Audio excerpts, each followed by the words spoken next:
Hi, this is Book 2, Chapter 3, Part 2.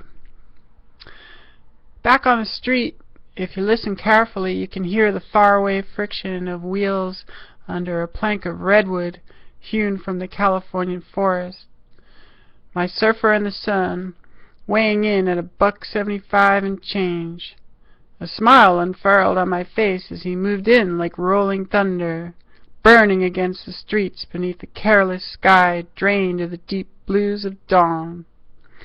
He executed an ollie followed by a crooked grind, carved a long arc and came into view, golden against the brick, against the pavement, the sky, the glass, the world, shredding the silver streets with his board in his patched-up, faded clothes.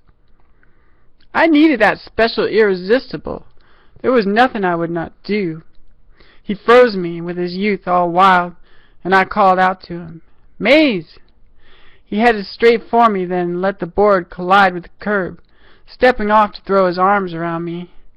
I was knocked back by his momentum, found myself facing the sky, an innocence of fabrics wanting to absorb us. I could see those shades through the dirty windows looking down, but I didn't care. I'm a young vine reaching around his heart and coming back for more in the first light, glancing off the high-rises. This is our time. And time was another kind of thief. Any moment and we could be finished. We were unlike the various shades in their terrible fate of infinite bodily being, no.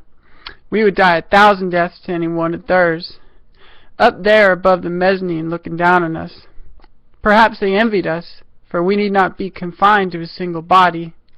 We were shooting stars to their time exposure, meteor showers, here and gone, brilliant to behold but not within our path. They would not want to get in our way. I went over to the curb and picked up Maze's board lying on its back, the wheels on good bearings and one of them still rolling. The only time he ditched his board like that was for me, you see.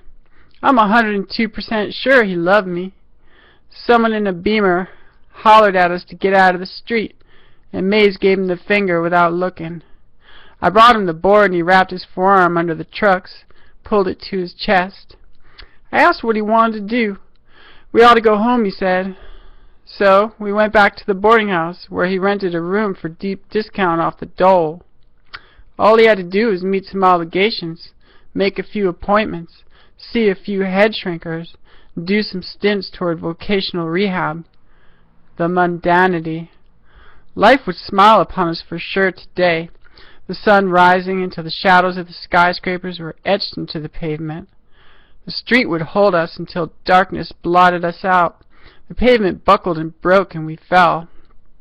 I wandered these streets, always wondering how I got here, always wondering how we got here, under these buildings, perspiring their discontents, vulnerable at the windows, sweat beating off the lead, eyes behind them, watching us.